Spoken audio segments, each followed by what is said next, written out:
সবাই আমরা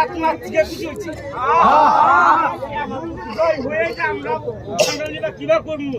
রাইজের কাছে আমার এটাই অনুরোধ যে আমরা যে আমরা উন্নয়ন করাইছি, ভবিষ্যতে 5 বছর তাকে টিকা থাকা লাগবো, কি করা লাগবো কি না করবো একটা পরামর্শ করা হবে।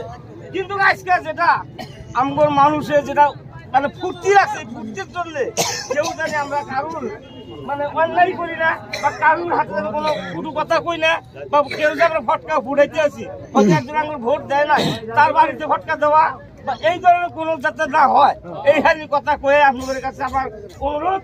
আর এই প্রার্থীটা নিয়ে আমরা হয়তো কেউ কইতে আছি বাইক করতে শুরু আমি কেউ বলতে আছি যে আমরা পাও দলে যাবো, হ্যাঁ পাও দলে যান, বাইকের দরকার নাই। প্রার্থীটি নিয়ে পাও দলে চন্দ্র বাজার ঘুরান যান, রবিবারের বাজার যে রাস্তায় যান যান। কিন্তু আমার একটা অনুরোধ যে আঙ্গর কংগ্রেস পার্টি যে আসছিল তার বাড়ির সামান দেওয়া বা কোনো কিভাব করা যাতে না হয়। এই পার্টি অনেক